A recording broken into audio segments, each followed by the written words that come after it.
Pasta 16. 16. A ida de uma zebra para Las Vegas. O deus da guerra nos esperava no estacionamento do restaurante. Bem, disse ele. Você conseguiu não ser morto. Você sabia que era uma armadilha, retruquei. Ares me deu um sorriso malvado. Aposto que aquele ferreiro aleijado ficou surpreso quando pegou na rede um par de crianças estúpidas. Você ficou bem na TV. Empurrei o escudo para ele. Você é um imbecil. Annabeth e Grover pararam de respirar. Ares agarrou o escudo e o girou no ar como massa de pizza. O escudo mudou de forma, transformando-se em um colete à prova de balas. Ele o pendurou nas costas. Estão vendo aquele caminhão logo ali? Apontou para um caminhão de 18 rodas estacionado do outro lado da rua. É a carona de vocês. Vai levá-los direto a Los Angeles, com uma parada em Vegas.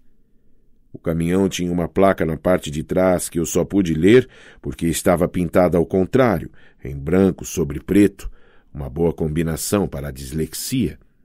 Caridade Internacional, Transporte Humanitário de Zoológico, Cuidado, animais selvagens vivos. Eu disse, fala sério. Ares estalou os dedos. A porta traseira do caminhão se destrancou. Carona grátis para o oeste, imprestável. Pare de reclamar. E aqui está uma coisinha por ter feito o serviço. Ele suspendeu uma mochila de nylon azul do seu guidão e a jogou para mim.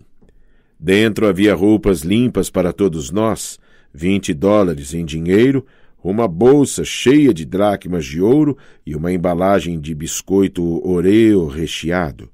Eu disse, não quero a porcaria do seu... Obrigado, Sr. Ares, interrompeu Grover, me fuzilando com seu melhor olhar de alerta vermelho. Muito obrigado. Rangi os dentes. Devia ser um insulto mortal recusar algo de um deus, mas eu não queria nada que Ares tivesse tocado. Pendurei a mochila no ombro, relutando. Sabia que minha raiva era causada pela presença do deus da guerra, mas ainda sentia uma vontadezinha de lhe dar um murro no nariz. Ele me lembrou de todos os valentões que já havia enfrentado. Nancy Bobofit, Clarice, Gabe Cheiroso, professores debochados, todos os imbecis que me chamaram de estúpido na escola ou riram de mim quando fui expulso. Olhei para o restaurante atrás de mim, que tinha agora apenas 1 ou 2 clientes. A garçonete que nos servira o jantar olhava, nervosa, pela janela, como se tivesse medo de que Ares nos machucasse. Ela arrastou o cozinheiro de dentro da cozinha para ver. Disse algo a ele. Ele assentiu, ergueu uma pequena câmera descartável e tirou uma foto de nós. Boa, pensei. Amanhã vamos estar de novo nos jornais.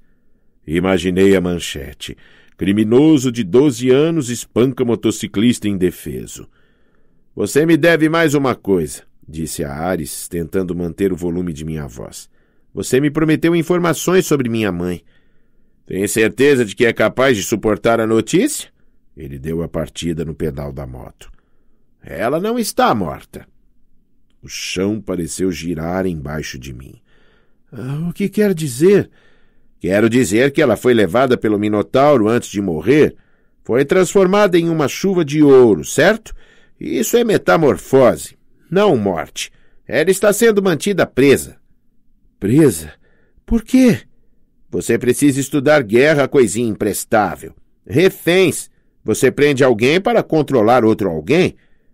Ninguém está me controlando. Ele riu. Não é? A gente se vê por aí, garoto. Cerrei os punhos. Você é bem convencido, Sr. Ares, para um cara que foge de estátuas de Cupido. Atrás dos óculos escuros, o fogo brilhou. Senti um vento quente nos cabelos. Nós nos encontraremos novamente, Percy Jackson. Na próxima vez em que estiver numa briga, cuide de sua retaguarda. Ele pôs a Harley em movimento e saiu roncando pela rua Delancey. Annabeth disse, isso não foi muito inteligente, Percy. Não estou nem aí. Você não quer um deus como inimigo, especialmente esse deus. Ei, gente, disse Groover. Detesto interromper, mas... Ele apontou na direção do restaurante. No caixa, os 2 últimos clientes estavam pagando suas contas. 2 homens de macacões pretos idênticos, com uma logomarca branca nas costas, que combinava com a do caminhão da Caridade Internacional. Se vamos pegar o expresso do zoológico, disse Groover, precisamos nos apressar. Eu não tinha gostado daquilo, mas não havia opção melhor. Além disso, já tinha visto o suficiente de Denver. Atravessamos a rua correndo e subimos na traseira do veículo enorme, fechando as portas atrás de nós. A primeira coisa que percebi foi o cheiro. Era como a maior caixa de areia para cocô de gato do mundo. O interior da carreta estava escuro até eu tirar a tampa de anaclusmos. A lâmina lançou uma leve luz de bronze sobre uma cena muito triste. Em uma fileira de jaulas metálicas imundas, havia 3 dos mais patéticos animais de zoológico que eu já vira. Uma zebra, um leão albino e um tipo estranho de antílope, cujo nome eu não sabia. Alguém jogara para o leão um saco de nabos que ele obviamente não queria comer. A zebra e o antílope tinham ganhado uma bandeja de isopor de carne de hambúrguer cada um. A crina da zebra estava toda emaranhada em goma de mascar, como se alguém ficasse cuspindo nela nas horas vagas. O antílope tinha um estúpido balão de aniversário amarrado em um dos seus chifres que dizia "Passei da idade". Tudo indicava que ninguém quisera chegar perto o bastante do leão para mexer com ele, mas o pobre andava de um lado para outro em cima de cobertores sujos em um espaço que era mais do que muito pequeno para ele, arfando com o ar abafado da carreta. Moscas zumbiam em volta de seus olhos cor-de-rosa e as costelas apareciam no pelo branco. "Isso é caridade?" gritou Groover. "Transporte humanitário de zoológico?" Ele provavelmente teria saído de volta para bater nos caminhoneiros com suas flautas de bambu, e eu o teria ajudado. Mas bem naquele momento o motor roncou, a carreta começou a chacoalhar e fomos forçados a nos sentar ou cair. Nós nos amontoamos no canto em cima de alguns sacos de ração embolorados, tentando ignorar o cheiro, o calor e as moscas. Groover falou com os animais em uma série de balidos de bode, mas eles apenas olharam tristemente para ele. Annabeth era a favor de arrombar as jaulas e soltá-los ali mesmo, mas argumentei que isso não ia adiantar muito até o caminhão parar de se mover. Além disso, tinha a sensação de que, para o leão, poderíamos parecer bem mais apetitosos do que aqueles nabos. Achei um jarro de água e reabasteci as tigelas deles. Depois usei anaclusmos para puxar os alimentos trocados para fora das jaulas. Dei a carne ao leão e os nabos para a zebra e o antílope. Groover acalmou o antílope enquanto Annabeth usava sua faca para tirar o balão preso ao chifre. Pensou também em cortar a goma de mascar da crina da zebra, mas concluímos que seria muito arriscado com o caminhão aos solavancos. Pedimos a Groover para prometer aos animais que os ajudaríamos mais pela manhã e então nos acomodamos para a noite. Groover se enrodilhou sobre um saco de nabos. Annabeth abriu nosso pacote de Oreos e mordiscou um deles sem muito entusiasmo. Tentei ficar animado com a ideia de que estávamos a meio caminho de Los Angeles, próximo de nosso destino. Ainda era 14 de junho. O solstício só aconteceria no dia 21. Tínhamos tempo de sobra. Por outro lado, não tinha ideia do que nos esperava. Os deuses estavam brincando comigo. Pelo menos Hefesto teve a decência de ser honesto quanto a isso, e instalou câmeras e me anunciou como entretenimento. Mas até quando não havia câmeras filmando, eu tinha a sensação de que a minha missão estava sendo observada. Eu era uma fonte de diversão para os deuses. "Ei", disse Annabeth, "sinto muito por ter me apavorado lá no parque aquático, Percy." "Tudo bem. É só que..." Ela estremeceu. "Aranhas." "Por causa da história de Aracne", adivinhei. "Ela foi transformada em aranha por desafiar sua mãe para uma competição de tecelagem, certo?" Annabeth assentiu. "Os filhos de Aracne têm se vingado nos filhos de Atena desde então. Se houver uma aranha a 1 quilômetro de distância de mim, ela me encontrará. Eu odeio aquelas coisinhas rastejantes. De qualquer jeito, lhe devo uma. Somos uma equipe, está lembrada? Além disso, Groover fez aquele voo fantástico. Pensei que estivesse dormindo, mas ele murmurou do seu canto. Foi o máximo, não foi? Annabeth e eu demos risada. Ela separou as 2 partes do biscoito recheado e me deu uma. Na mensagem de Iris, Luke realmente não disse nada? Mastiguei meu biscoito e pensei em como responder. A conversa via arco-íris me incomodara a noite toda. Luke disse que você e ele se conhecem há muito tempo. Também disse que Groover não iria fracassar dessa vez. Ninguém seria transformado em pinheiro. Na pálida luz de bronze da lâmina da espada, era difícil ler a expressão deles. Groover soltou um balido lamentoso. Eu devia ter contado a verdade a você desde o começo. Sua voz tremia. Pensei que se soubesse o fracasso que eu era, não iria querer que eu viesse junto. Você era o sátiro que tentou salvar Thalia, a filha de Zeus. Ele assentiu com tristeza.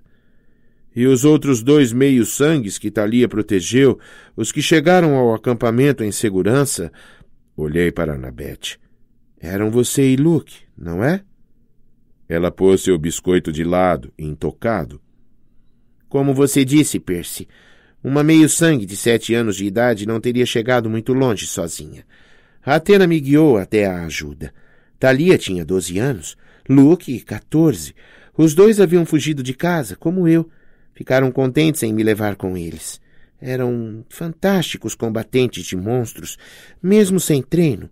Viajamos da Virgínia para o norte sem nenhum plano de verdade. Nos defendemos dos monstros por cerca de 2 semanas antes de Groover nos encontrar. Eu devia escoltar Thalia até o acampamento, disse ele, fungando. Somente Thalia. Tinha ordens estritas de Quiron. Não faça nada que atrase o resgate. Sabíamos que Hades estava atrás dela, entende? Mas eu não podia simplesmente abandonar Luke e Annabeth. Achei que conseguiria levar todos os 3 até um lugar seguro. Foi minha culpa as benevolentes nos alcançarem. Eu fiquei paralisado. Fiquei apavorado no caminho de volta ao acampamento e peguei alguns desvios errados. Se tivesse sido um pouco mais rápido... Pare com isso, disse Annabeth. Ninguém culpa você. Thalia também não o culpou. Ela se sacrificou para nos salvar, disse ele, desconsolado. Sou culpado pela morte dela. O conselho dos anciãos de casco fendido disse isso. Por que você não deixou outros 2 meios-sangues para trás? Disse eu. Isso não é justo. Percy tem razão, disse Annabeth. Eu não estaria aqui hoje se não fosse por você, Groover. Nem Luke. Não estamos nem aí para o que diz o conselho. Groover continuou fungando no escuro. É a minha sina. Sou o mais fraco dos sátiros. E encontro os 2 meios-sangues mais poderosos do século, Thalia e Percy. Você não é fraco, insistiu Annabeth. Tem mais coragem do que qualquer sátiro que já conheci. Cite outro que se atreveria a ir para o mundo inferior. Aposto que Percy está muito contente por você estar aqui agora. Ela me chutou na canela. Sim, falei o que teria feito mesmo sem o chute. Não foi por sina que você encontrou Thalia e eu, Groover. Você tem o maior coração entre todos os sátiros. Você é um buscador natural. É por isso que é você quem vai achar Pan. Ouvi um suspiro profundo e satisfeito. Esperei que Groover dissesse algo, mas sua respiração só ficou mais pesada. Quando o som se transformou em ronco, percebi que ele tinha caído no sono. Como ele fez isso? Maravilhei-me. Não sei, disse Annabeth, mas foi realmente legal o que você disse a ele. Eu fui sincero. Viajamos em silêncio por alguns quilômetros, sacudindo em cima dos sacos de ração. A zebra mascou um nabo. O leão lambeu o que restara da carne de hambúrguer dos lábios e olhou para mim esperançoso. Annabeth esfregou seu colar como se estivesse bolando grandes estratégias. Essa conta do pinheiro, disse eu. É do seu primeiro ano? Ela olhou. Não havia percebido o que estava fazendo. Falou. Todo mês de agosto os conselheiros escolhem o evento mais importante do verão e o pintam nas contas daquele ano. Eu fiquei com o pinheiro de Thalia, uma trireme grega em chamas, um centauro vestido para um baile. Bem, aquele foi um verão estranho. E o anel de formatura é do seu pai? Isso não é da sua... Ela se interrompeu. Sim, é. Você não precisa me contar. Não, tudo bem. Ela respirou fundo, vacilante. Meu pai o mandou para mim dentro de uma carta há 2 verões. O anel era, bem, sua maior recordação de Atena. Ele não teria conseguido terminar o doutorado em Harvard sem ela. É uma longa história. De qualquer modo, ele disse que queria que eu ficasse com o anel. Desculpou-se por ser um idiota, disse que me amava e sentia saudade de mim. Queria que eu fosse para casa e vivesse com ele. Isso não parece tão ruim assim. Mas o problema é que eu acreditei nele. Tentei ir para casa naquele ano escolar, mas minha madrasta era a mesma de sempre. Não queria ver seus filhos em perigo por viver com uma aberração. Monstros atacavam, a gente brigava. Monstros atacavam, a gente brigava. Não aguentei nem mesmo até as férias de inverno. Chamei Kiron e voltei direto para o acampamento meio-sangue. Você acha que vai tentar viver com seu pai de novo? Ela não me olhou nos olhos. Por favor, não estou a fim de me autoflagelar. Você não devia desistir, falei. Devia lhe escrever uma carta ou coisa assim. Obrigada pelo conselho, disse ela friamente. Mas meu pai escolheu com quem quer viver. Passamos mais alguns quilômetros em silêncio. Então, se os deuses brigarem, falei, as coisas vão ficar como na guerra de Troia. Será Atena contra Poseidon? Ela encostou a cabeça na mochila que Ares nos dera e fechou os olhos. Não sei o que a minha mãe vai fazer. Só sei que vou lutar junto com você. Por quê? Porque você é meu amigo, cabeça de alga. Mais alguma pergunta boba? Não consegui pensar em uma resposta para aquilo. Felizmente, não precisei. Annabeth estava dormindo. Tive dificuldade em seguir o exemplo dela, com Grover roncando e um leão albino me olhando com ar esfomeado, mas por fim fechei os olhos. Meu pesadelo começou como 1.000.000 de vezes antes. Eu sendo forçado a fazer um teste usando uma camisa de força. Todas as outras crianças estavam saindo para o recreio e o professor ficava dizendo: "Vamos, Percy, você não é burro, não é? Pegue seu lápis." Então, o sonho tomou um rumo diferente. Olhei para a carteira ao lado e vi uma menina sentada que também usava uma camisa de força. Tinha a minha idade, com um cabelo preto rebelde, estilo punk, delineador escuro em volta dos olhos verdes tempestuosos e sardas no nariz. De algum modo, eu sabia quem era. Thalia, filha de Zeus. Ela se debateu na camisa de força, olhou para mim com raiva e frustração e disparou. E então, cabeça de alga, um de nós precisa sair daqui. Ela tem razão, pensei no sonho. Vou voltar para aquela caverna. Vou dizer o que penso na cara de Hades. A camisa de força se dissolveu e fiquei livre. Caí através do piso da sala de aula. A voz do professor mudou até ficar fria e maligna, ecoando das profundezas de um grande abismo. "Percy Jackson", disse. "Sim, a troca foi bem, estou vendo." Eu estava novamente na caverna escura com os espíritos dos mortos flutuando à minha volta. De dentro do poço, sem ser visto, a coisa monstruosa falava, mas não se dirigia a mim. O poder entorpecedor de sua voz parecia dirigir-se a outro lugar. "E ele não suspeita de nada?" perguntou. Outra voz, uma que quase reconheci, respondeu junto ao meu ombro. "Nada, meu senhor. Ele é tão ignorante quanto o resto." Olhei, mas não havia ninguém lá. Quem falara estava invisível. "Mentira em cima de mentira", refletiu em voz alta a coisa no poço. "Excelente." "Na verdade, meu senhor", disse a voz ao meu lado, "o nome o trapaceiro lhe foi muito bem aplicado, mas aquilo foi de fato necessário? Eu poderia ter trazido o que roubei diretamente para o senhor." "Você?" escarneceu o monstro. "Você já mostrou seus limites. Teria falhado completamente sem minha intervenção." "Mas, meu senhor..." "Por favor, pequeno servo. Nossos 6 meses nos renderam muito. A ira de Zeus cresceu. Poseidon jogou sua cartada mais desesperada. Agora devemos usá-la contra ele. Logo você terá a recompensa que deseja e sua vingança. E assim que ambos os itens forem entregues em minhas mãos... Mas espere, ele está aqui. O quê? O servo invisível de repente pareceu tenso. Acaso o convocou, meu senhor? Não. Toda a força da atenção do monstro agora se despejava sobre mim, paralisando-me. Maldito seja o sangue de seu pai. Ele é inconstante demais, imprevisível demais. O menino trouxe a si mesmo para cá. É impossível, exclamou o servo. Para alguém fraco como você, talvez, rosnou a voz.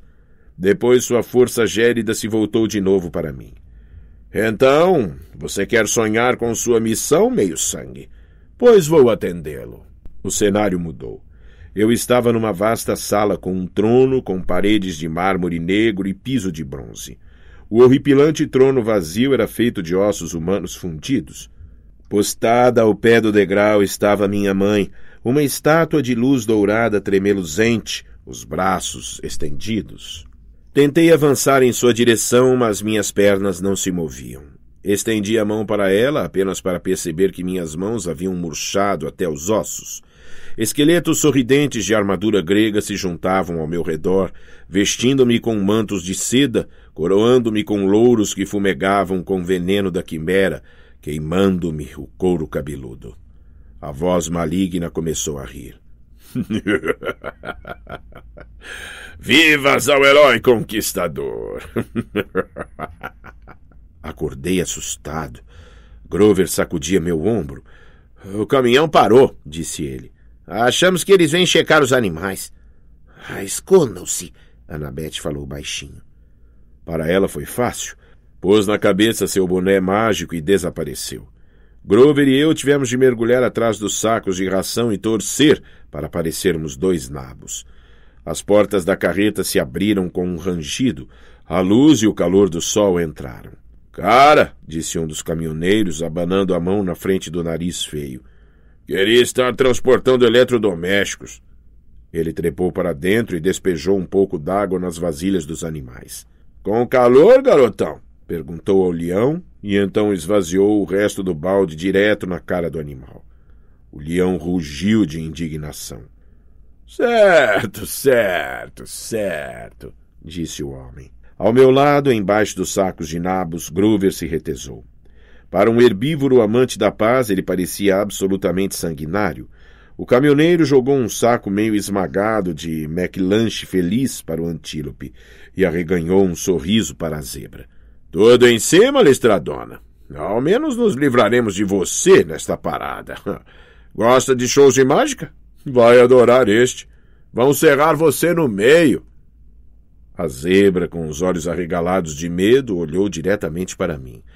Não houve som nenhum, mas claro como o dia, eu a ouvi dizer: Liberte-me, senhor, por favor.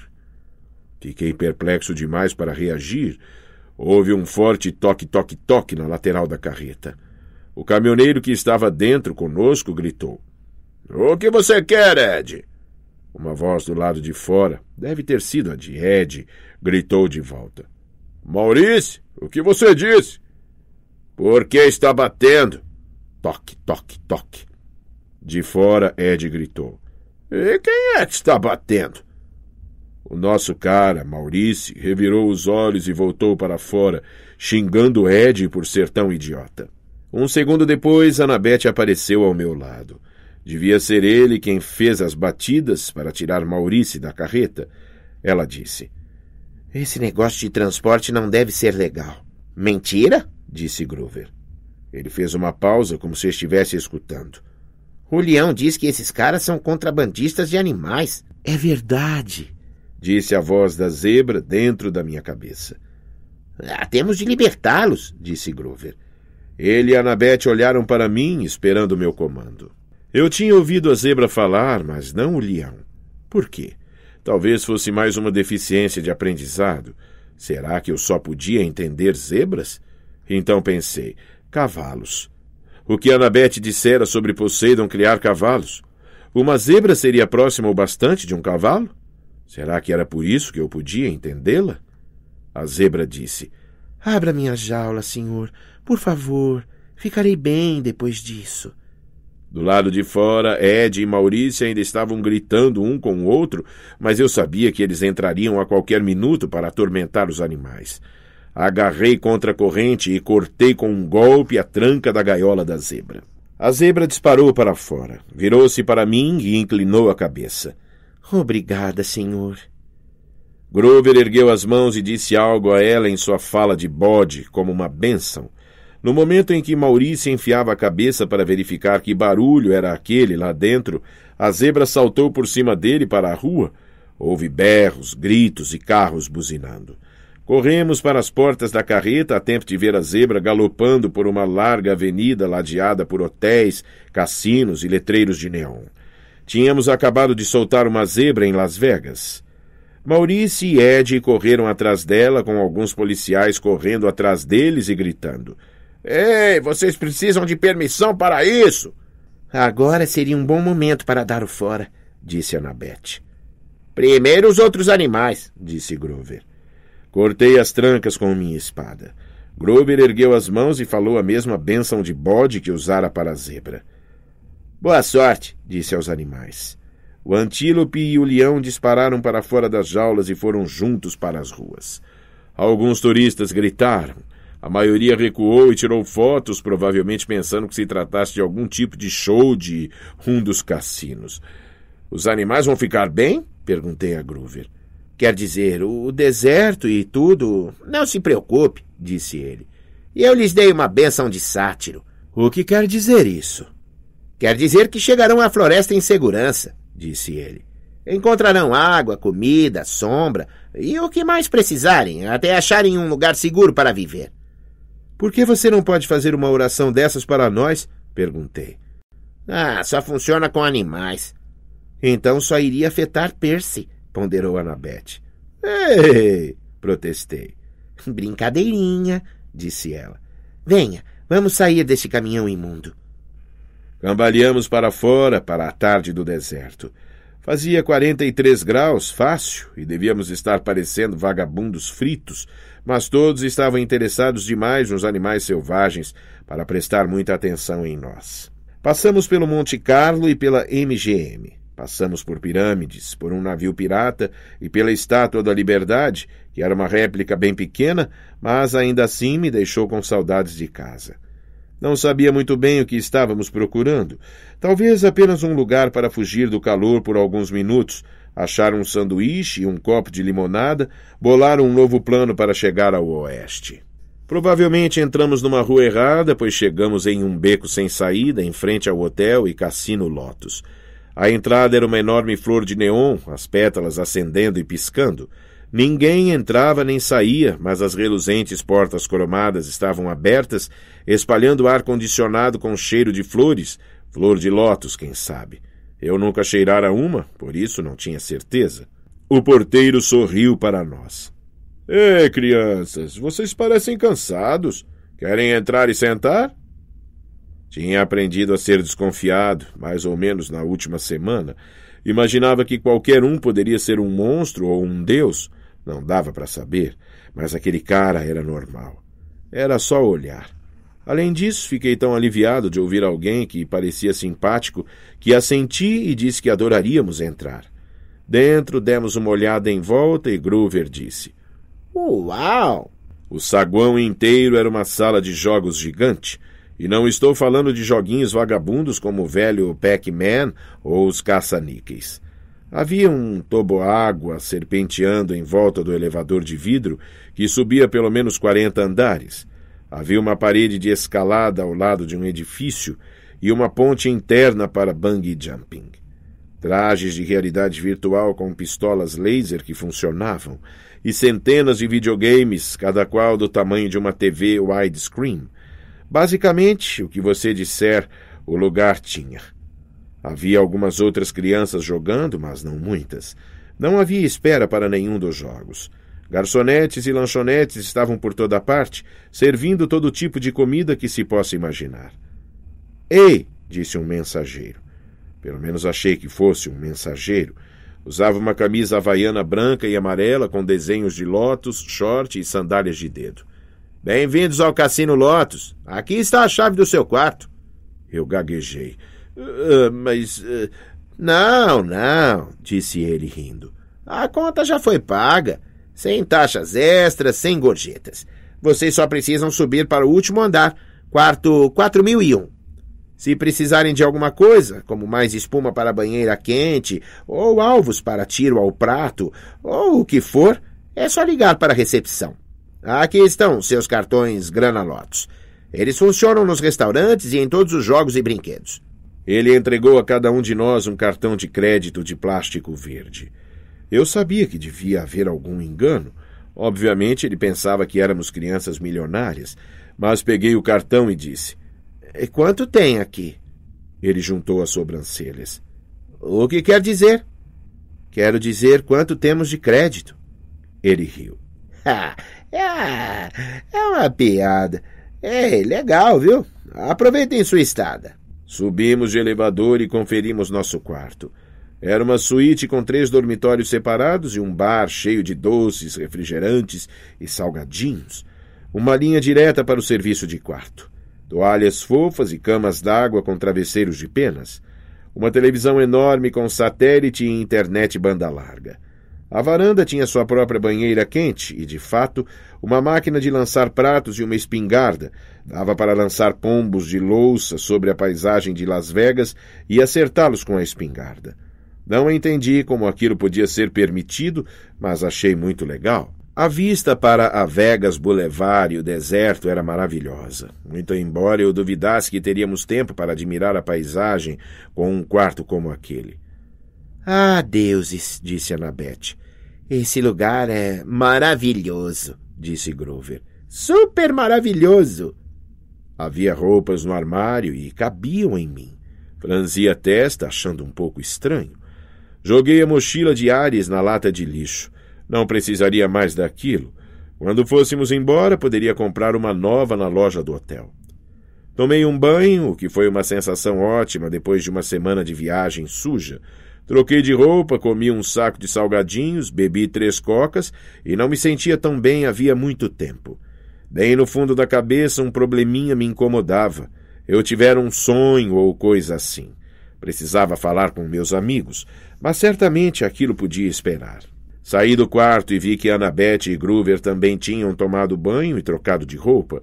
Grover estava comendo batatinhas até se fartar, enquanto Annabeth sintonizava o National Geographic Channel. Todos esses canais, disse a ela, e você liga no National Geographic. Está maluca? É interessante. Eu me sinto bem, disse Grover. Adoro este lugar. Sem que ele se desse conta, as asas apareceram nos seus tênis e o suspenderam a 30 centímetros do chão, depois o desceram de novo. Então, o que fazemos agora? Perguntou Annabeth. Dormimos? Grover e eu nos entreolhamos e sorrimos. Ambos erguemos os nossos cartões Grana Lotus de plástico verde. Hora do recreio, falei.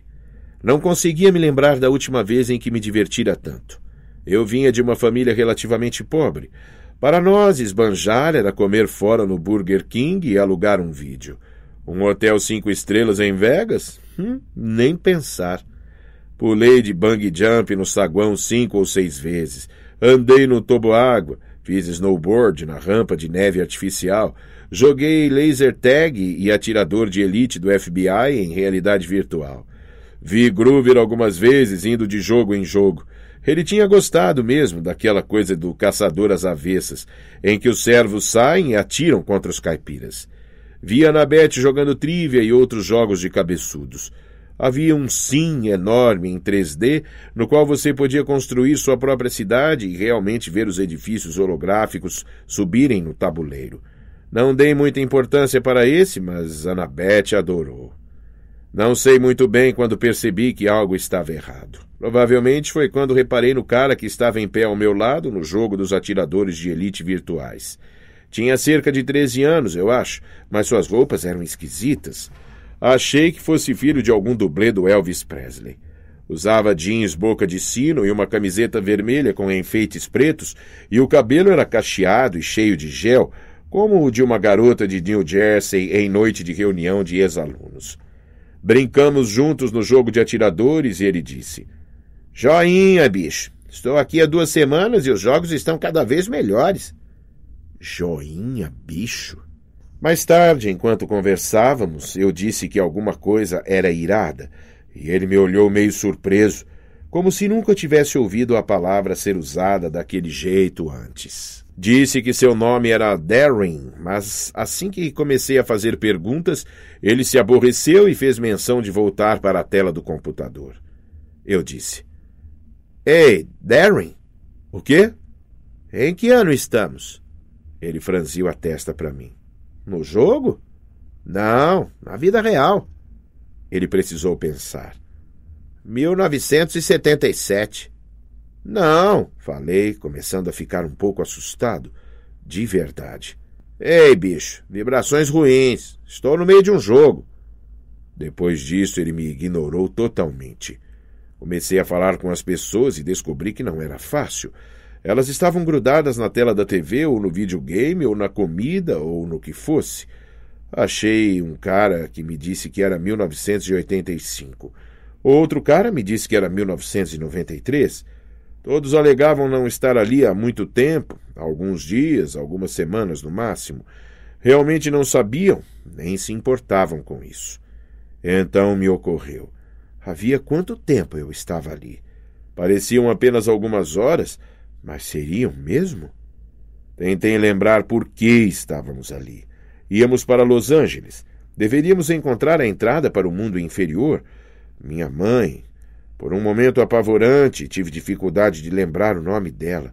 Sally Jackson. Eu tinha de encontrá-la. Precisava impedir Hades de desencadear a Terceira Guerra Mundial.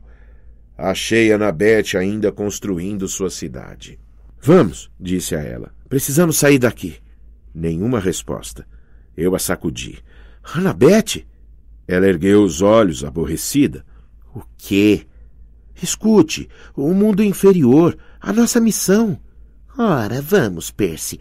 Só mais alguns minutos." "Annabeth, há gente aqui desde 1977. Crianças que nunca cresceram. Quando você entra, fica para sempre." "E daí?" perguntou ela. "Você pode imaginar lugar melhor?" Agarrei o pulso dela e a arranquei do jogo. "Ei!" Ela gritou e me bateu, mas ninguém sequer se incomodou em olhar. Estavam ocupados demais. Eu a fiz olhar em meus olhos. Falei: "Aranhas, grandes aranhas peludas." Aquilo mexeu com ela. Sua visão clareou. "Ah, meus deuses," falou. "Há quanto tempo nós... eu não sei, mas temos de encontrar Groover." Saímos à procura dele e o encontramos ainda jogando caçador de servos virtual. "Groover!" gritamos juntos. Ele disse: "Morra, ser humano! Morra, pessoa tola e poluente!" "Groover!" Ele apontou a arma de plástico para mim e começou a clicar, como se eu fosse apenas mais uma imagem na tela. Olhei para Annabeth e juntos pegamos Groover pelos braços e o arrastamos para longe. Os tênis voadores despertaram e começaram a puxar as pernas dele na direção oposta enquanto ele gritava: "Não! Eu acabei de passar de nível! Não!" O mensageiro do Lotus correu até nós. "E então, estão prontos para os seus cartões Platinum?" "Estamos indo embora," disse a ele. "Ah, que pena," disse ele, e tive a sensação de que ele estava sendo sincero, de que íamos despedaçar seu coração ao partirmos. "Acabamos de anexar um novo andar cheio de jogos para portadores de cartões Platinum." Ele mostrou os cartões e eu queria um. Sabia que se pegasse jamais iria embora. Ficaria ali, feliz para sempre, jogando para sempre, e logo esqueceria minha mãe e minha missão, e talvez até meu próprio nome. Ficaria jogando atirador virtual com o bicho joinha Darren discoteca para sempre. Groover estendeu a mão para o cartão, mas Annabeth puxou o braço dele e disse: "Não, obrigada." Fomos andando em direção à porta, e quando fizemos isso, o cheiro de comida e os sons dos jogos pareceram ficar mais e mais convidativos. Pensei em nosso quarto lá em cima. Podíamos só passar a noite, dormir em uma cama de verdade para variar. Então disparamos pelas portas do Cassino Lotus e saímos correndo pela calçada. A sensação era de meio de tarde, mais ou menos, a mesma hora que havíamos entrado no cassino, mas algo estava errado. O tempo mudara completamente. Estava tempestuoso, com raios de calor relampejando no deserto. A mochila de Ares estava pendurada em meu ombro, o que era estranho, pois eu tinha certeza de que a jogara na lata de lixo do quarto 4001.